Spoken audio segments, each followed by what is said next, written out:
हर समय मंगल विधान रचे हुए हैं।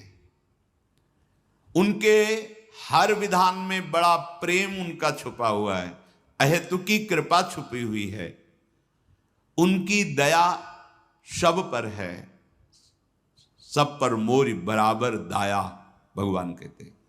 तो अनुभव में क्यों नहीं आती? तो दया का उल्टा करो, याद। तुम अभी संसार के भोगों की याद में हो, प्रभु से विमुख हो, और वो कृपालु तुम पर कृपा कर रहा है, तुम्हें अनुभव में नहीं आ रहा। अब तुम स्मृति में आओ, भगवान की याद करो, उनके नाम की, उनके रूप की, उनकी लीला की, उनकी धाम की स्मृति जागृत करो। तुम्हें दिखाई देगा कि भगवान की प्रतिपग हमारे ऊपर एक एक कदम पे कितनी संभाल, कितनी दया, कितना दुलार है। वो सर्वशक्तिमान, वह सर्वज्ञ, वो नित्य निर्भ्रांत है। उनको कोई संशय थोड़ी है कि अरे बड़ी भूल हो गई, हमको ये करना चाहिए था आपके लिए, पर भूल से हमने ये विधान कर दिया। वो निर्भ्रांत हैं।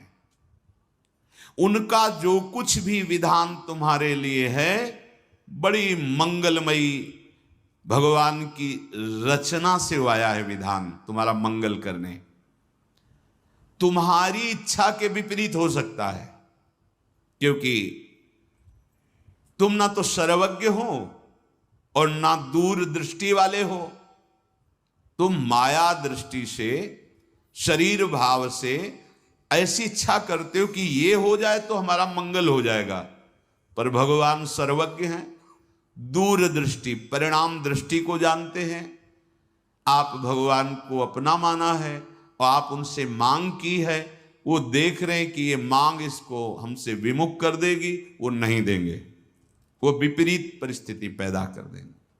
जब आपका कपड़ा गंदा हो जाता है तो आप उसे साफ करते हैं ना, ऐसा तो नहीं कि पानी में डाला निकाल दिया हो गया, नहीं, उसको रगड़ते हैं जहां दाग लगता है, उसमें पदार्थ डालते हैं जिससे दाग छूटे। तो अंतःकरण जब ताप से युक्त होता है तो पाप नष्ट होते हैं। जब आप भजन करोगे गंदे आचरणों को छोड़ के, तो पहले ताप प्रकट होगा जो अंदर के पापों को अनर्थ निवृत्ति करता है।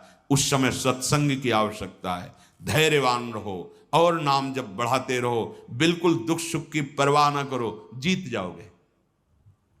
पर वो अज्ञानी जीव समझता है कि 4 दिन हम ऐसा कर ले तो सब, वैसे वो 4 दिन भी व्यर्थ नहीं जाएंगे, तुम्हारे जीवन का बहुत बड़ा मंगल विधान करेंगे, पर वर्तमान में तुम्हें अनुभव में नहीं आएगा। जैसे बहुत दिनों का भूखा 4 कवल खवाकर छोड़ दो, यद्यपि उसके प्राण पोषण का काम करेंगे, पर उसकी भूख नहीं मिटेगी। कल्याण के स्वरूप भगवान जानते हैं कि तुम्हारे लिए विधान क्या है। सच्ची मानिए, वो जो भी कर रहे हैं बहुत कृपा करके, कम, हमारे जो दंड मिलना चाहिए बहुत कम करके भुगता के हमें निर्मल कर रहे हैं।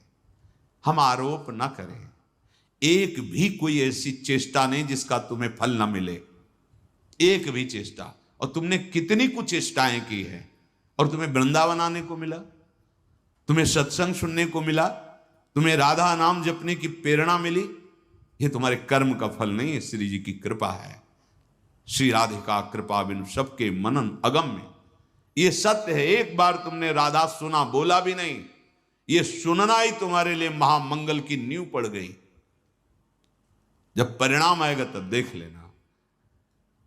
अभी आप वर्तमान में आनंदित हो जाएं, इसके लिए निरंतर राधा राधा राधा, और पूर्व जो रच चुका है हमारे लिए शरीर के साथ सुख दुख विधान, उसको सह जाओ।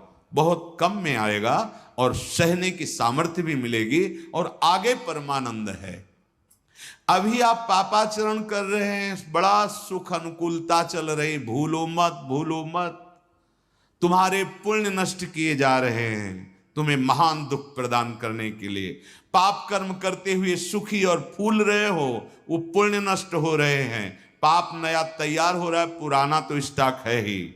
जब दोनों का संयोग होगा तब तुम्हें पता चलेगा। इसलिए वर्तमान की परिस्थिति को भजन से मत नापो। तुमसे भूल हो सकती है, भगवान से नहीं। वो सर्वज्ञ हैं। तुम अपना मंगल जो सोच रहे हो अमंगल हो सकता है, भगवान जो तुम्हारा मंगल सोच रहे हैं उससे नहीं। विश्वास करो,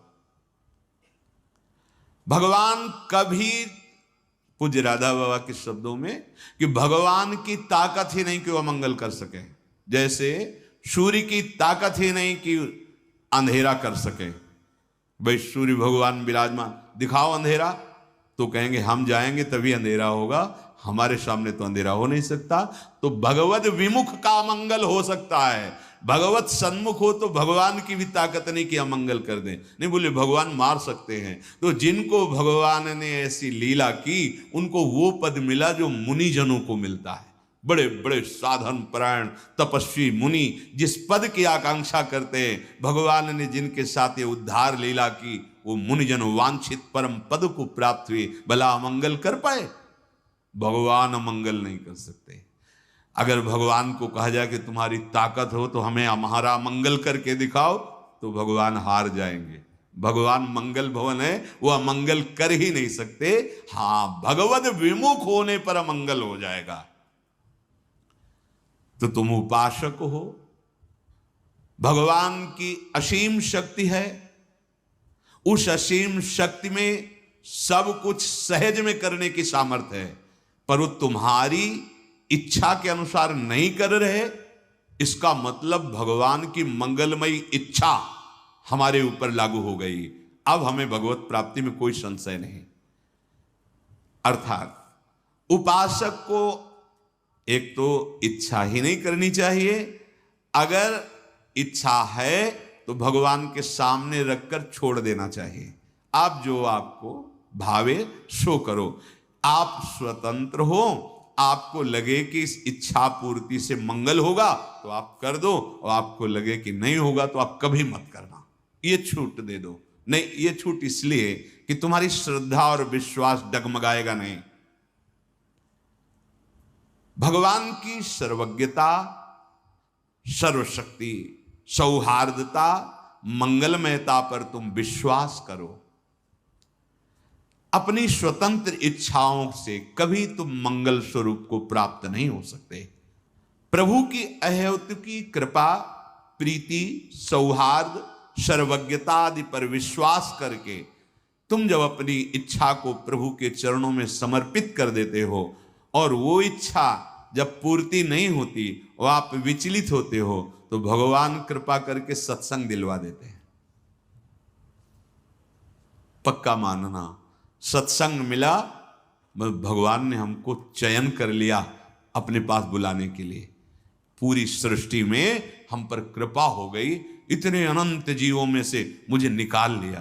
कितना प्यार करते हैं प्रभु। मुझे सतमार्ग मिल गया, संत संग मिला, मनो सब कुछ प्राप्त हो गया। पर फिर सावधान, संत संग कैसे? संतों का संग जो हमें भगवत कृपा से मिलता है, वो सत्संग जो सत्संग मात्र से भगवत प्राप्ति। बड़े भाग पाइब सत्संगा बिना प्रयास होई भवभंगा। बिना प्रयास ही हमारे संसार बंधन का नाश करने वाला सत्संग। तो कल बताया गया था वो कैसे होते हैं साधुजन।